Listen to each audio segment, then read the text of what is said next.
buenas noches para todos. Es una alegría volvernos a encontrar esta noche aquí en España. Claro, algunos de vosotros estáis en la tarde, comenzando a transitar las primeras horas de la tarde. Os damos la bienvenida. Es una alegría volvernos a ver y deseosos de abordar este último paso del nivel 3, el paso 11, saludándonos unos a otros y hospedándonos unos a otros. Algunos me estaban preguntando si íbamos a hacer una pausa y la respuesta es que no, vamos a seguir. El próximo viernes, si el Señor así lo permite, vamos a comenzar con el nivel número 4, con el subtítulo Viviendo libre a través de la verdad. ¿Vale? Ese es el título súper interesante, Viviendo libre a través de la verdad. Y luego agrega respuestas bíblicas a mentiras comunes. Y la verdad es que vivimos en un mundo donde la mentira parece reinar.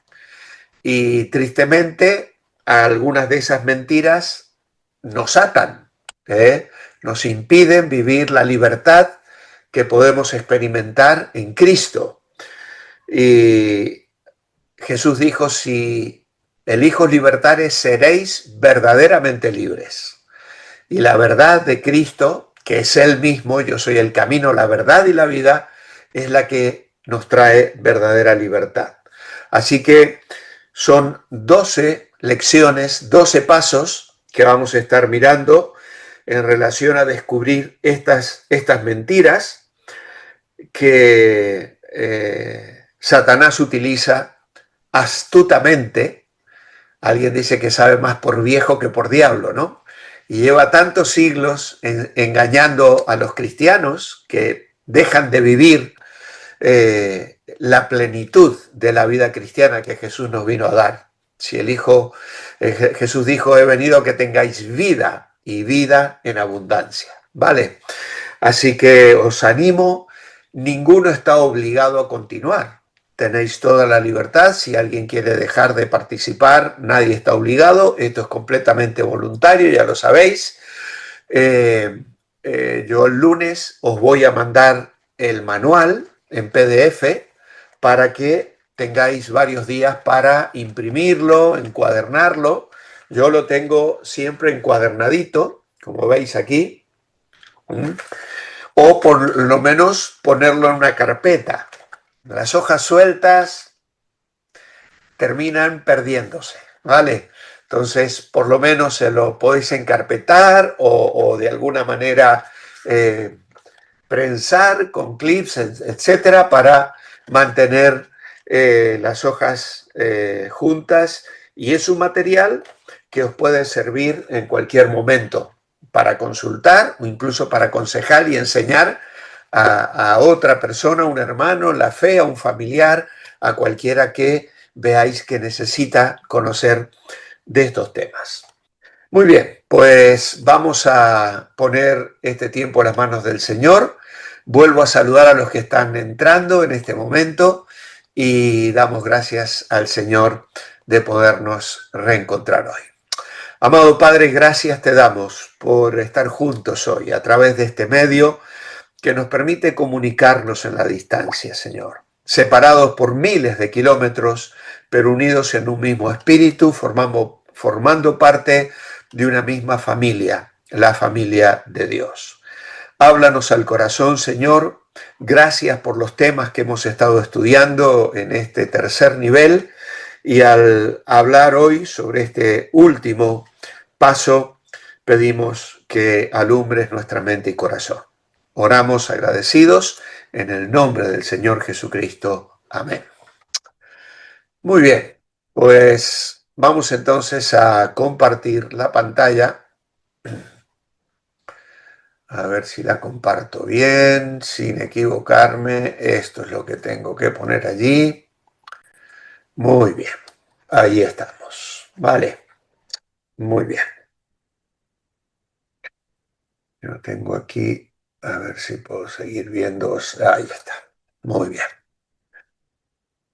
La verdad es que de todas las lecciones, esta es, creo yo, la más sencilla de todas, ¿no? Saludándonos unos a otros y hospedándonos unos a otros. Y aquí tenemos a nuestro amigo Cristiano invitando a una persona que se la ve un poquito de espaldas, da la sensación de ser quizá alguien ya mayor, y abriendo las puertas de su casa para recibirle en el hogar. Hay una buena costumbre descrita en Romanos capítulo 16, versículo 16. Describa cuál es. Bueno, este es un versículo muy breve, el último capítulo de la epístola a los Romanos, y dice el apóstol Pablo allí: saludaos los unos a los otros con ósculo santo. Y luego agrega: os saludan todas las iglesias de Cristo. Por lo tanto, nuestra respuesta es muy sencilla. Lo que Pablo está diciendo es que tenemos que ser atentos, saludarnos unos a otros. Y agrega: con ósculo santo o con un beso santo. El ósculo era una señal de fraternidad espiritual y era un beso que se podía dar en la frente o en la mejilla. ¿Vale? Y luego también el manual nos aclara: el ósculo santo se refiere a un beso santo. Aunque la forma de saludar puede variar de una cultura a otra, este pasaje enfatiza un saludo personal, genuino, caluroso y apropiado. ¿Vale? Generalmente pertenecemos a una cultura, algunas más diferentes, porque algunos sois colombianos, otros de la Dominicana, otros sois argentinos, chilenos, otros estamos aquí en España, otros en México, y ya obviamente hay culturas diferentes. Yo he tenido la oportunidad de visitar algunos países y me he encontrado con costumbres diferentes en cuanto al saludo.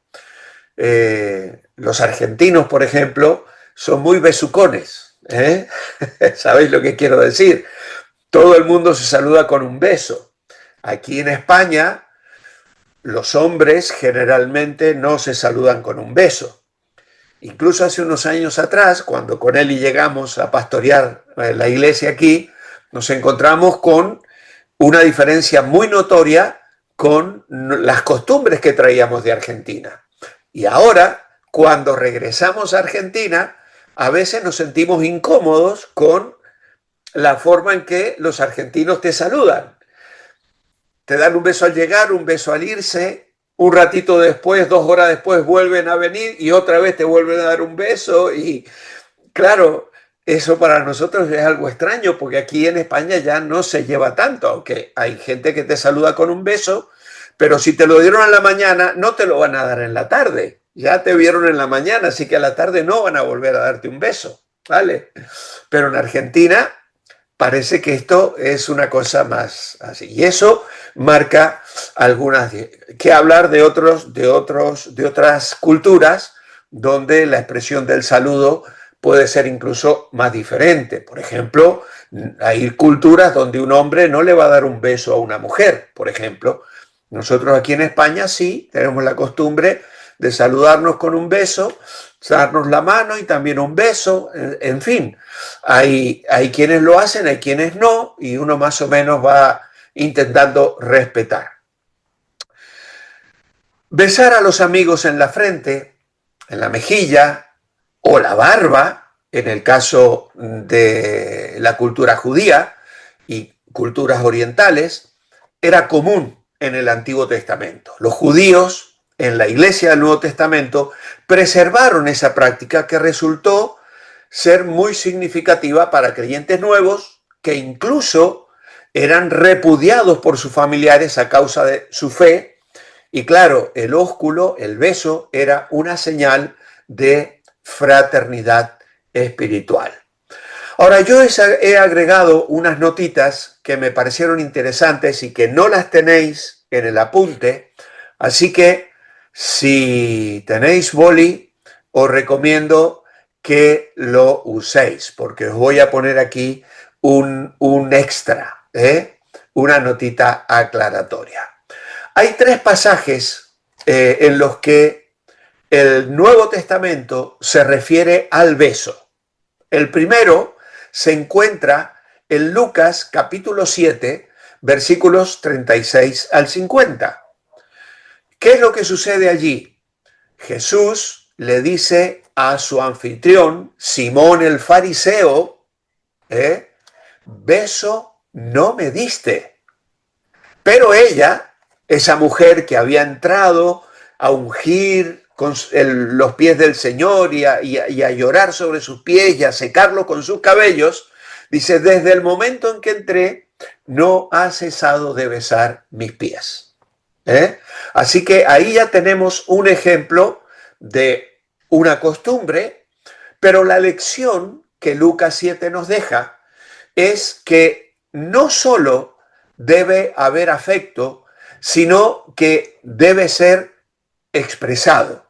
Debe haber alguna señal de afecto, por ejemplo, un beso. ¿Vale? Entonces, a veces decimos, no, la gente ya sabe que yo la quiero, ¿por qué tengo que saludar? O podemos incluso ser un poco antipáticos en ese sentido. Y sin embargo vemos que el Señor le está recriminando aquí a Simón el fariseo. No me diste beso, pero esta no ha cesado de besar mis pies. Le estaba expresando amor y cariño. Otra de estas temas del beso está en Lucas 22. Se repite también en Mateo 26 y en Marcos capítulo 14. No sé si más o menos os vais dando cuenta por dónde van los tiros aquí, pero en Lucas 22 hay una persona que viene y le da un beso a Jesús y lo hace para traicionarle. Es el beso de Judas. ¿Con un beso traicionas al Hijo del Hombre? Y esto nos deja otra lección. El amor no solo debe ser expresado, sino que este amor debe ser verdadero. El beso debe ser sincero. El beso debe ser sincero. Y en el caso de Judas, era un beso desagradable, traicionero, porque él estaba en la oscuridad de aquel día, que la noche ya había caído en Getsemaní, estaba señalando al Señor para que los soldados que no le tenían bien ubicado lo pudiesen atrapar. Y luego tenemos una tercera cita que tiene que ver con un beso intercambiado entre los miembros de la comunidad cristiana, que es este texto que acabamos de leer en Romanos capítulo 16, saludaos los unos a los otros con ósculo santo, pero que también aparece en 1 Corintios 16, 20. Dice, os saludan todos los hermanos, saludaos los unos a los otros con ósculo santo. Así que se lo dijo a los romanos y Pablo se lo dice también a los corintios. Y se utiliza también en 2 Corintios capítulo 13, verso 12, donde vuelve a repetir, saludaos unos a otros con ósculo santo. No solamente debería haber un beso y no solamente debería este ser símbolo de un afecto genuino, sino que también ese beso debería ser santo. En otras palabras, nunca debería involucrar a menos de 3 participantes. Dios y las 2 personas que se besan. ¿Vale? Qué hermoso sería si cada vez que vas a besar a una persona, recuerdas que el Señor está mirando, que el Señor forma parte de ese encuentro, que el Señor está presente, porque Él ha prometido hacerlo. El beso santo simboliza el amor de Cristo mutuamente compartido. El mismo es, como lo indica el apóstol Pedro en otra cita en Primera de Pedro, capítulo 5 y versículo 14, un beso de amor. De hecho, aquí os voy poniendo estas citas por si las queréis apuntar. 1 Corintios 16, 20, 2 Corintios 13, 12, 1 Pedro 5, 14, donde él habla allí también de un beso de amor. Saludaos unos a otros con ósculo de amor. Paz sea con todos vosotros los que estáis en Jesucristo. Así que, como veis, no es solo Pablo que tenía un interés, podríamos decir, no, Pedro también. Y por consiguiente, es un beso, como dice Pedro, de armonía, de paz.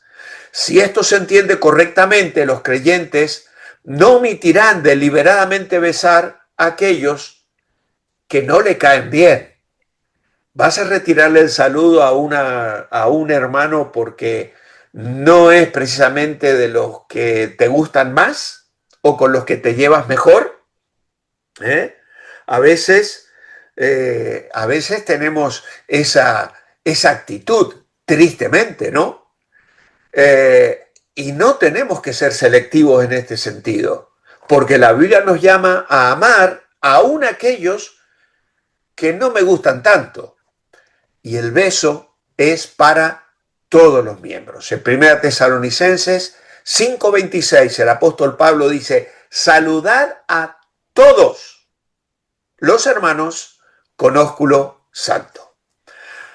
Entre los padres de la iglesia, Justino Mártir, uno de estos padres de los primeros siglos de la historia de la iglesia cristiana, este Justino Mártir es quien primero menciona este beso, y él indica el momento preciso de la liturgia en medio de las reuniones en que se daba este beso, y en ese caso eran con las personas del mismo sexo, ¿vale? Besándose las unas a las otras. Y él dice: al término de las oraciones nos saludamos unos a otros con un beso. Así que, más allá de la cultura actual, vemos que la iglesia de los primeros siglos tenían dentro de la costumbre, que hoy la iglesia católica lo hace cuando dice daos la paz, ¿no? Dicen, a veces yo he estado presente en alguna misa y hay un momento donde el cura dice que tienen que darse la paz unos a otros, ¿no? A veces nosotros en la iglesia cristiana, en la iglesia evangélica, también invitamos a los hermanos a que se saluden con un abrazo, se saluden, saluda al que tienes al lado, el que, de hecho creo que el domingo pasado mi hijo Marcos también lo hizo, y hay hermanos que llevan la alabanza que a veces también les gusta hacer eso. Vamos a saludarnos, vamos a bendecirnos unos a otros. Pues no es un invento, era una costumbre, una tradición, algo que la iglesia primitiva, primigenia, pues realizaba, y Justino Mártir da testimonio de esto. Así que cuando volvemos a Romanos 16, tenemos que saber que Pablo saludó en este capítulo a 26 personas por nombre.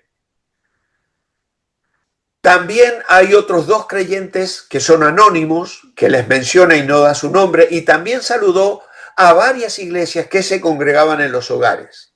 Luego terminó con saludo de 9 creyentes que estaban con él en Corinto cuando escribe la carta. ¿Qué significa esto? Que Pablo era una persona amigable, así como un ganador de almas. Él no trató de vivir una vida solitaria. Tenía amigos en el Señor y los apreciaba. Fueron de ayuda para él en lo personal y en su ministerio. Cuando leemos biografías cristianas, uno descubre que los siervos a quienes Dios más ha usado fueron hombres y mujeres que supieron hacer amigos, se multiplicaban a sí mismos en la vida de sus amigos, de sus compañeros en el ministerio. Un creyente puede servir a Dios y vivir aparte de los demás creyentes, pero la mayoría de los creyentes nos necesitamos unos a otros. Somos pueblo de su prado. Somos ovejas ¿Y qué hacen las ovejas? Andan juntas, andan juntas, ¿vale? Así que dejamos entonces esta notita de lado y seguimos adelante. Hay pasajes en la Biblia que no parecen tener mucha utilidad, pero al examinarlos descubrimos otra cosa. Colosenses capítulo 4, versículo 7 al 18. Todo lo que a mí se refiere os lo hará saber Tíquico, amado hermano, fiel ministro y consiervo en el Señor, el cual he enviado a vosotros para esto mismo, para que conozca lo que a vosotros se refiere y conforte vuestros corazones con Onésimo, amado y fiel hermano, que es uno de vosotros. Todo lo que acá pasa os lo harán saber. Aristarco, mi compañero de prisiones, os saluda, y Marcos, el sobrino de Bernabé, acerca del cual habéis recibido mandamientos, si fuere a vosotros, recibidle. Y Jesús, llamado Justo, que son los únicos de la circuncisión que me ayudan en el reino de Dios y han sido para mí un consuelo.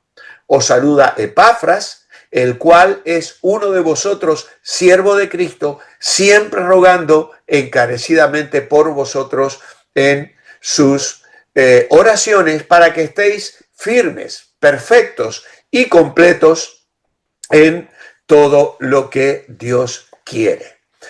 Bueno, como veis, el apóstol Pablo aquí está dando una serie de recomendaciones. ¿En qué consiste este pasaje?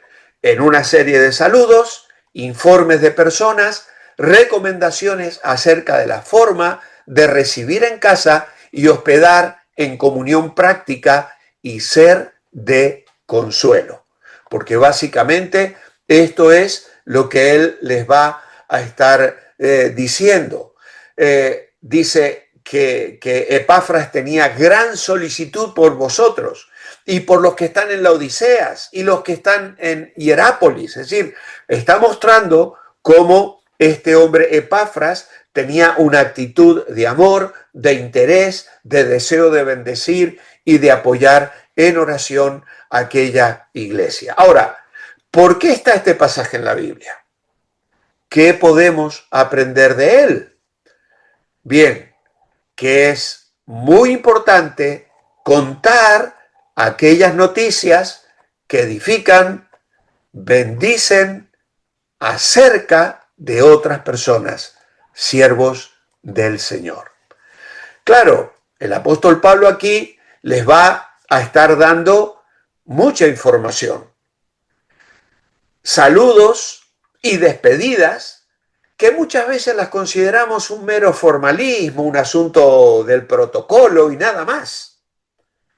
Sin embargo, aquí podemos encontrar algunas ideas que son dignas de ser mencionadas. Y voy a poner otra notita que no tenéis tampoco en el apunte. Así que, atentos, si os queréis tomar nota. Primero, la comunión práctica. Pablo no solamente quería dar una serie de instrucciones, sino que también quería compartir con los colosenses las cosas que le estaban sucediendo. Todo lo que a mí se refiere os lo hará saber Tíquico. No había chusmajes ni murmuración, no, lo mando porque quiero que sepáis. Él es un amado hermano, fiel ministro, consiervo, y lo he enseñado, lo envío porque también quiero saber de vosotros. Quiero que él me cuente cómo estáis vosotros. Quiero compartir las cosas que me están sucediendo a mí y las que le estaban sucediendo a los colosenses.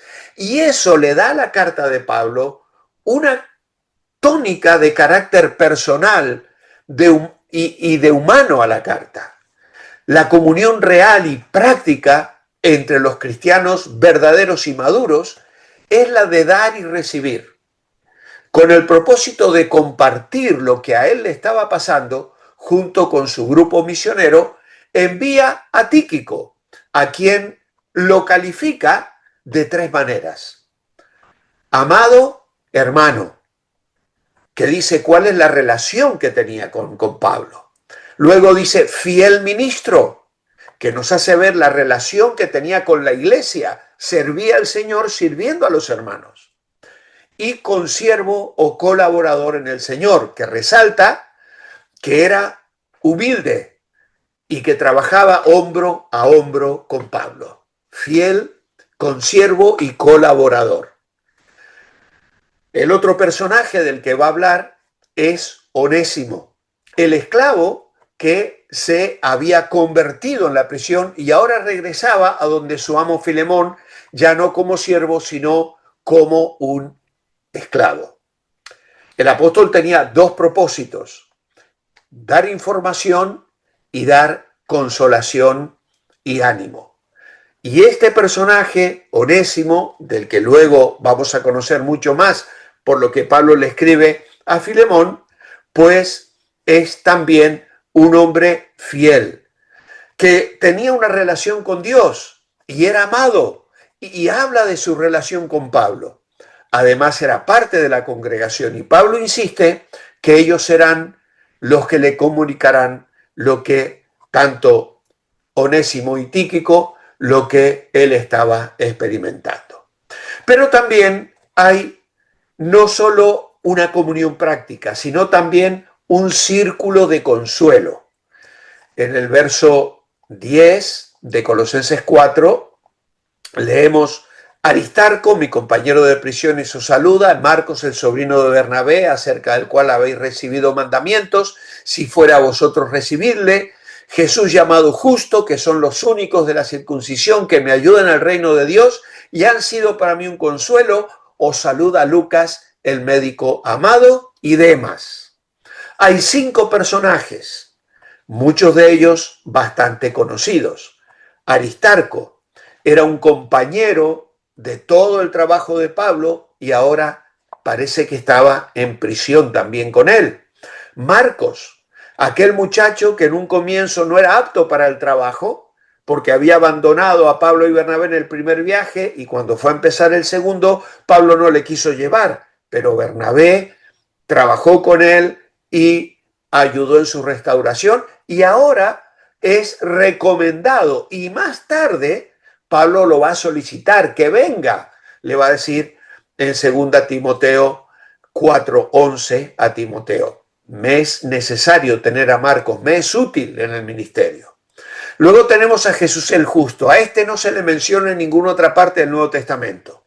Pero estos son los colaboradores que más que nada han sido consuelo y sostén para Pablo. Y sus características se deben a que son lo que son en virtud del reino de Dios. Luego el verso 14 menciona a Lucas, su médico amado, apoyo para él en cuanto a la salud, y finalmente menciona a Demas. De él no dice nada, más tarde dirá: Demas me ha abandonado amando este mundo, cuando escribe a Timoteo en el capítulo 4.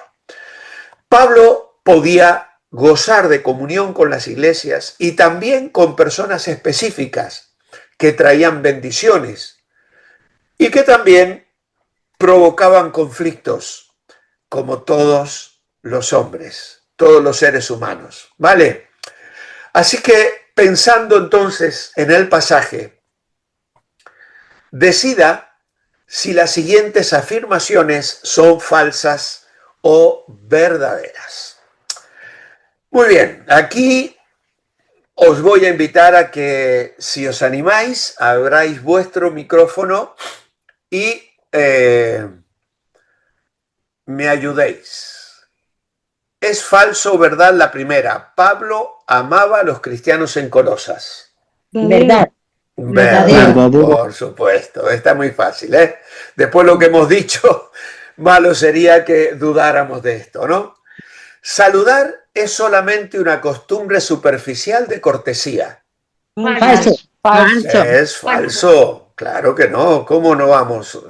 Tenemos que saludar, tenemos que ser personas corteses, atentas, que comuniquemos bendición con el saludo. No importa si la gente a veces es antipática. A Pablo le costaba recordar nombres. Falso. Falso. Falso. No se olvidaba. A veces a nosotros nos pasa, yo tengo problemas con eso, bastante problema, y más cuando uno conoce tanta gente, ¿no? Y la gente lo conoce a uno. Hola, Walter, ¿te acuerdas de mí? Yo digo, ay, Dios mío, ¿de dónde eres, hermanito? Ya. Yo estaba en aquella iglesia que tú predicaste, claro, sí, vale, me acuerdo que estuve allí alguna vez. Y la verdad que lo paso mal, lo paso mal. Y gracias a Dios que tengo una esposa virtuosa que tiene mucha mejor memoria que yo, ¿eh? Y sabe reconocer mucho mejor a la gente. Y me dice, esas personas de tal iglesia, de tal familia. Bendiciones, Eli. Sí. Bueno, Pablo tenía una estrecha relación pastoral con ellos. Verdadero. Claro que sí, claro que sí. Obviamente que se ve cómo les amaba, ¿no? A los corintios le dice, y yo con el mayor placer gastaré lo mío, y aun yo mismo me gastaré del todo, aunque amándoos más, sea amado menos. Y la iglesia de los corintios sí que lo habían hecho llorar al apóstol Pablo, pero él realmente les amaba. Pablo se limitó a enseñar la Biblia sin meterse mucho con las personas. Falso. Falso, claro que sí, también es falso. Claro que se metía y en ocasiones tuvo que incluso llamarle la atención al propio Pedro. En Gálatas dice que tuvo que confrontarlo porque Pedro no estaba actuando correctamente. O sea, a veces hay situaciones donde tenemos que intervenir, señalar un error, y para eso necesitamos también hacerlo con sabiduría, como hemos estado mirando las semanas pasadas en cuanto a amonestar los unos a los otros, ¿no? Pablo prefería la soledad, tenía poca paciencia para estar con la gente. Falso. También. Obviamente que era una persona que amaba, que quería estar cerca, aunque bueno, a veces la paciencia se nos agota. ¿Vosotros acordáis cuando el Señor dijo, ¿hasta cuándo estaré con vosotros? Pero no se lo dijo a los discípulos, se lo dijo a la gente en general, que ya lo tenían hasta aquí un poco, ¿no?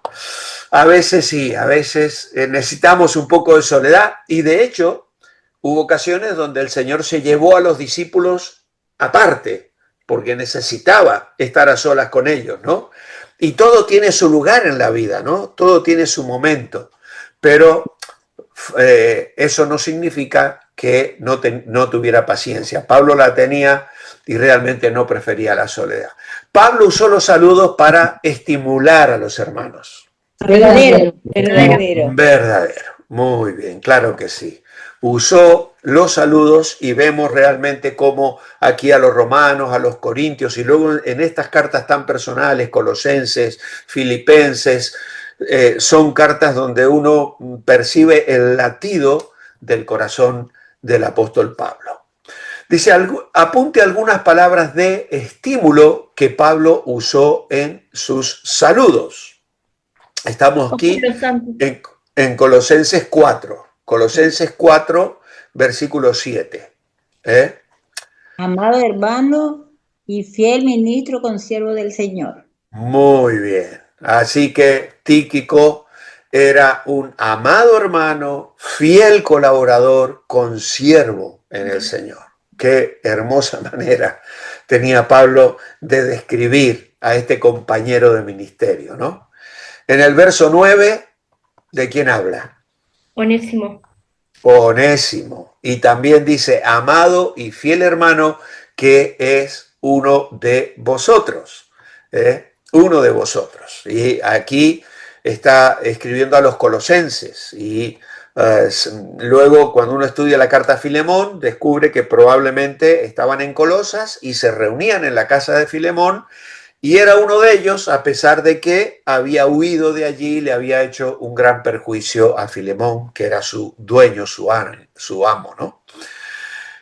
En verso 11, ¿a quién más tenemos? Jesús llamado el justo. A Jesús llamado el justo. Pero agrega algo, que son los únicos de la circuncisión que me ayudan en el reino de Dios. Esto se refiere a Aristarco, mi compañero de prisiones, a Marcos, el sobrino de Bernabé, que lo menciona en el verso 10, y agrega a estos tres, Aristarco, Marcos y Jesús llamado el justo, son de la circuncisión, es decir, los únicos judíos colaboradores en el reino y que eran un consuelo para mí. Mirad cómo acaba el verso 11. Los únicos de la circuncisión que me ayudan en el reino de Dios y han sido para mí un consuelo. Qué hermosa manera de describir la bendición que Pablo recibía de estas personas que estaban junto a él. Y el hecho de que fueran judíos, cuánto dolor tenía Pablo por los judíos.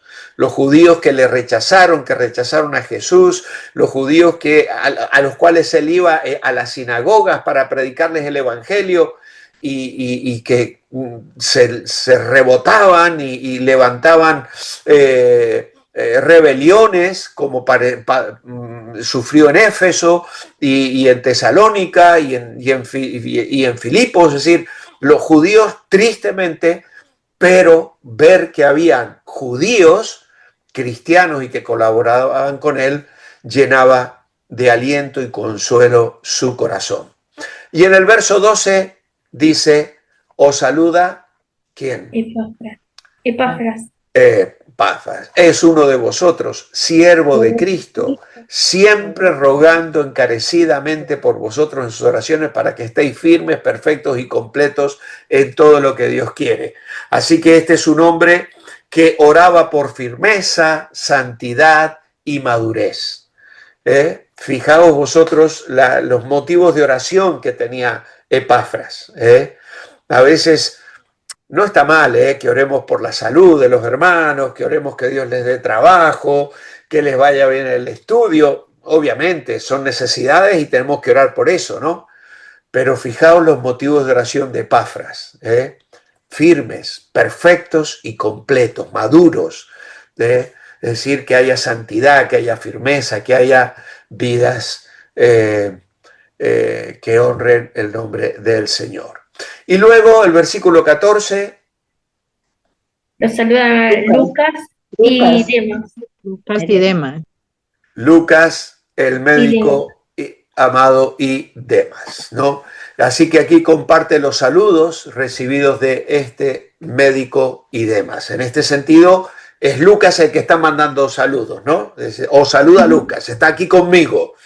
No, Lucas, esto nos hace pensar que era gentil también, era griego, y de hecho su evangelio está más orientado al mundo griego, y es el que recaba la información más cronológica del Señor Jesús y la plasma en su maravilloso evangelio, y luego también escribe el libro de Hechos de los Apóstoles. Y de Demas no dice prácticamente nada, solamente que manda saludos, y ya vemos que probablemente Demas ya tenía alguna característica que hace que simplemente le mencione y no dé detalles de él. Más tarde dirá a Timoteo que le ha desamparado amando este mundo.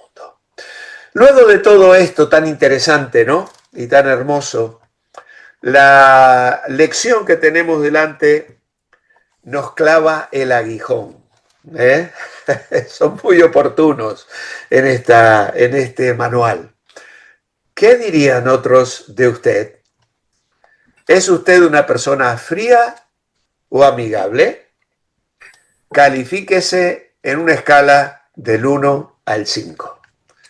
Fría es un número bajito y 5 es cuando la temperatura ha subido, cuando hay más cariño, cuando hay más simpatía, cuando hay muestra de amor. Y claro, eso lo tiene que hacer cada uno de vosotros, tiene que examinar su corazón en relación a la forma en la que se relaciona con sus semejantes.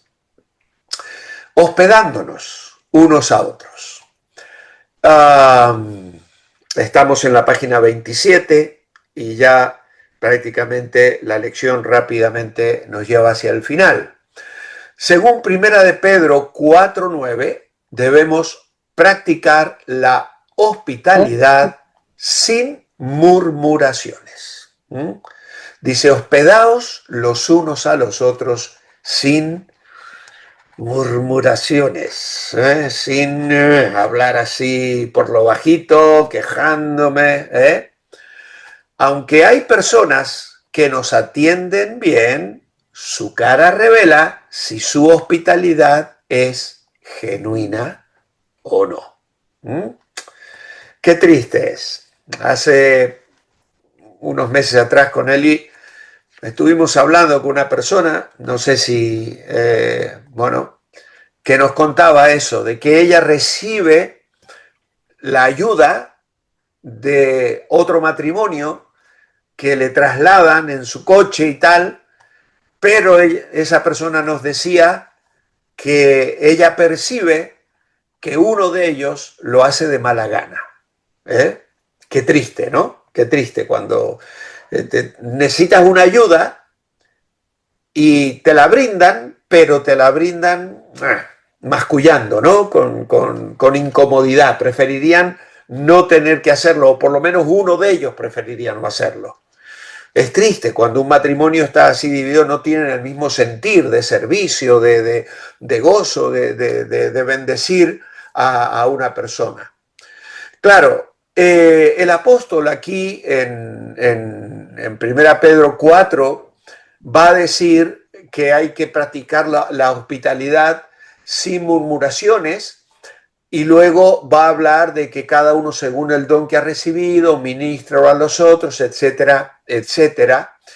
Y esto es consecuencia del amor genuino que los escritores del Nuevo Testamento exhortan con insistencia. Por ejemplo, en Romanos capítulo 12, versículo 13, dice, compartiendo para las necesidades de los santos, practicando la hospitalidad. Romanos capítulo 12, versículo 13. Hay una exhortación directa aquí de Pablo a la hospitalidad. En 1 Timoteo capítulo 3, verso 2, dice, entre las características del obispo, que es irreprensible, marido de una sola mujer, sobrio, prudente, decoroso, también dice hospedador, decoroso, apto para enseñar, etc. El escritor a los Hebreos, en el capítulo 13, versículo 2 y 3, dice, no os olvidéis de la hospitalidad, porque por ella algunos sin saberlo hospedaron ángeles. Y luego, tercera de Juan, capítulo, versículo 5 al 8, le dice, amado, fielmente te conduces cuando prestas algún servicio a los hermanos, especialmente a los desconocidos, los cuales han dado ante la iglesia testimonio de tu amor, y harás bien en encaminarlos como es digno de su servicio a Dios para que continúen su viaje, porque ellos salieron por amor del nombre de Él, sin aceptar nada de los gentiles. Nosotros, pues, debemos acoger a tales personas para que cooperemos con la verdad.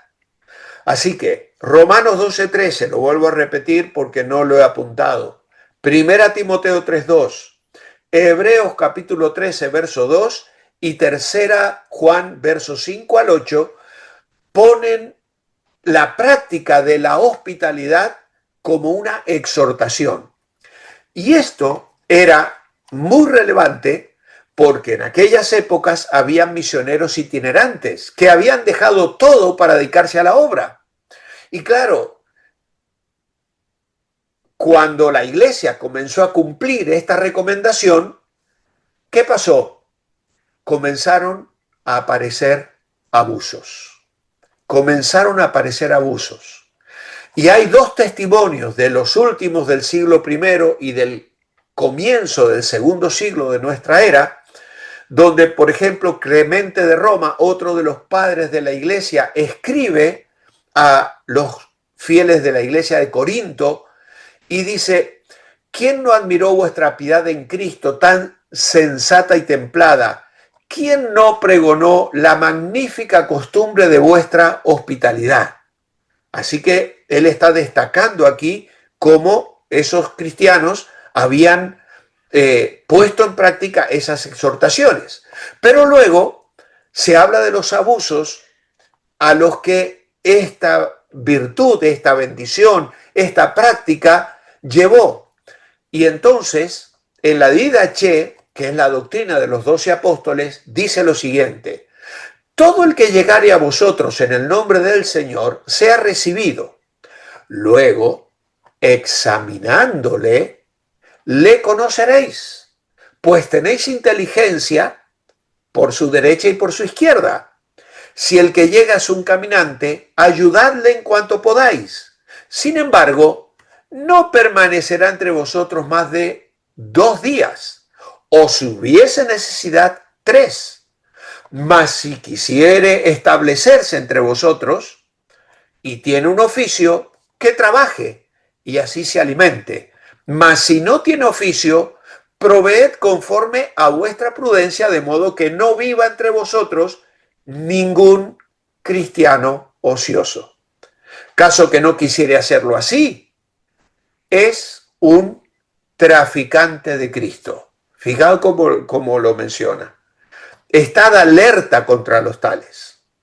Así que, claro, habían aprendido bien la lección de Pablo en 2 Tesalonicenses capítulo 3, versículo 10, donde Pablo les dice: si alguno no quiere trabajar, tampoco coma. ¿Vale? Entonces, ¿qué quiero decir con todo esto que no aparece aquí en la lección? Que sí, tenemos que ser hospitalarios, pero tenemos que tener cuidado. Tenemos que tener cuidado. De hecho, se decía que esté 2 días en casa, pero el tercero, que salga a trabajar, que salga a usar su oficio, que se gane su propio pan. ¿Por qué? Porque tristemente comenzaron los abusos de personas que querían ser alimentadas, recibidas y tal, pero que luego no daban palo al agua, ¿no? Y entonces esto se tuvo que regular. Y esto es una advertencia también para nosotros hoy, porque tristemente el hecho de que seamos hospitalarios no significa que nos tomen el pelo o que haya personas que vengan a aprovecharse de esa actitud de amor, de cariño, de hospitalidad que debemos tener como hijos de Dios. ¿Cómo es la hospitalidad genuina?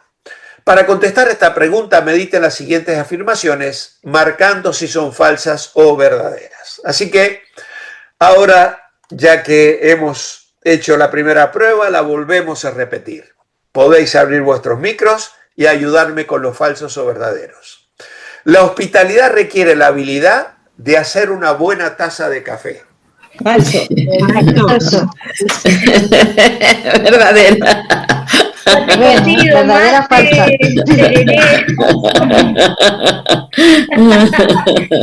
Hay algunos que opinan que es falso Verdadero, y hay falso. otros que opinan que es verdad. Verdadero, falso. Para mí es verdadero. Hombre, hay que saber hacer una buena taza de café, ¿no es cierto? Ah, Y también un sí, plato de sí. comida. Y si no la sabemos hacer, pues lo ponemos a cocinar al que llega a casa. Exacto. Para mí es verdadero. Bueno, pues como hay dobles Verdadero, opiniones, falso. pues Verdadero o falso. Sí. ¿qué tal? Yo creo que hay que tener equilibrio, ¿no? No necesito ser un chef de Claro. esos que tienen 5 estrellas para ponerle manjares a la persona que viene, ¿no? Pero a su vez se necesita también tener dignidad. Y no solo tengo que poner una taza de café. Exacto. Vamos a ver, mi casa debería estar limpio, el baño debería estar limpio, la cocina debería estar recogida, no con los platos amontonados de una semana sin fregar. En fin, yo creo que tenemos que luego lo vamos a ver. Dice, la hospitalidad es la habilidad de hacer que las visitas se sientan cómodas. Verdadero. Verdadero. Claro, claro. Queremos que se sientan a gusto, ¿no? Que se sientan como en su casa, que se sientan bendecidas y no que estén incómodos o que nos oigan discutir, reñir a nuestros hijos, pelear con mi marido, con mi mujer, discutir, en fin, ¿no? La hospitalidad requiere tener una buena casa para poder recibir visitas. Falso. Falso. Falso. Obviamente que es falso, ¿eh? Nadie necesita tener lujos. Una cosa es la pobreza y otra cosa es la dejadez, ¿vale? Cariño. Hay limitaciones a veces, pero hay amor y se brinda lo que se tiene, ¿vale? Amén.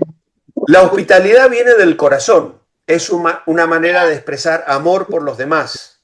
Verdadero. Verdadero. Claro que sí. Vale. El que es un buen hospedador recibe visitas sin esperar a que le devuelvan el favor. Verdadero. Claro que sí. Es interesante aquí, ya que nos quedan unos minutos, no caer en la dinámica del deudor, ¿vale? Que tristemente a veces esto, ¿no? Es decir, tú invitas a un matrimonio amigo tuyo a comer a tu casa. Haces una barbacoa, unas hamburguesas, un buen postre y pasáis un tiempo hermoso en vuestra casa. Y cuando ellos se van a ir, te dan un abrazo, te dicen gracias, pero agregan, la semana que viene en mi casa, ¿eh? Tenéis que venir a nuestra casa. Y tú te quedas y dices, vale, sí, sería bonito porque queremos estar juntos, pero yo no lo he hecho para que tú me invites a tu casa. Me gustaría, porque la amistad tiene que ser recíproca, pero no tenemos que caer en esa dinámica del deudor, ¿sabes? Porque me invitaste, te invito. Porque me diste, te doy. Porque tal, ¿no? Obviamente sí, de alguna manera queremos retribuir, pero no para pagar lo que nos dieron, porque hay veces que no lo podemos pagar. A veces hay personas que no pueden invitarte a comer a su casa. Si tú los invitas a comer a la tuya, no lo haces esperando que ellos luego te inviten a ti, porque a veces ellos o no tienen el dinero, o no tienen el tiempo, o no tienen las condiciones, o quién sabe qué puede estar pasando en sus vidas, ¿no es cierto? Entonces, tenemos que dar, ¿eh? De gracia recibisteis, dad de gracia, ¿vale? Esa es la actitud con la que la palabra de Dios nos invita, así como Dios nos da en gracia, que a veces esto lo hacemos con Dios, ¿eh? Sí. Hemos recibido gratuitamente y luego creemos que le tenemos que pagar a Dios. Y a Dios no le podemos pagar nada. ¿Qué le vamos a dar nosotros? Él quiere nuestro corazón y lo servimos y lo amamos y lo adoramos y tal, pero lo hacemos en una respuesta de gratitud, no en pago de nada porque no le podemos pagar nada. La hospitalidad, claro, la hospitalidad requiere un espíritu generoso, pero no necesariamente el desembolso de mucho dinero. Verdadero. Verdadero. Vale. Claro, no necesitas hacer un banquete.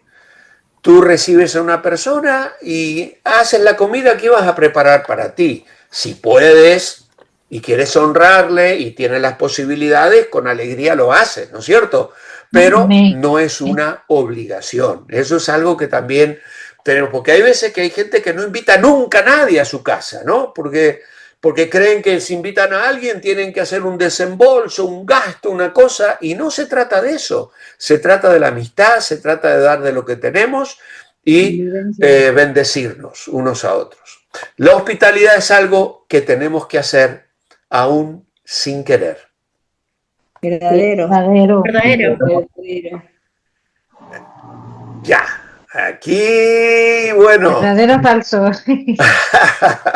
Ya. Eso es falso. Aquí, claro.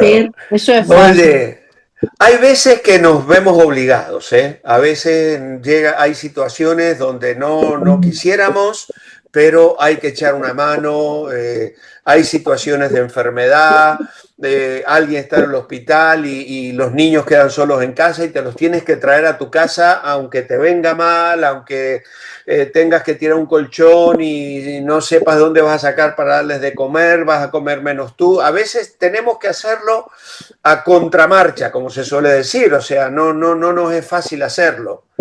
Y entonces, claro, hay situaciones, ¿no? Y hay veces donde la hospitalidad hay que de hecho, claro, los pastores muchas veces ofrecemos a la iglesia esto. Hermanos, va a venir el pastor fulano de tal, lo hemos invitado a predicar, va a estar el fin de semana en la iglesia. ¿Alguien le quiere tener a comer, a cenar, o solo va a estar en la casa donde se va a hospedar? ¿No? Y a veces no encuentras muchas casas que están dispuestas a recibir, ¿no? Y esto es algo que en el contexto de nuestras iglesias es muy común, porque somos iglesias que no disponemos de muchísimo dinero, no le podemos pagar un hotel para que el pastor que nos visita se hospede, y trabajamos de una manera de corazón, a pulmón, con lo que el Señor nos ha dado, ¿no?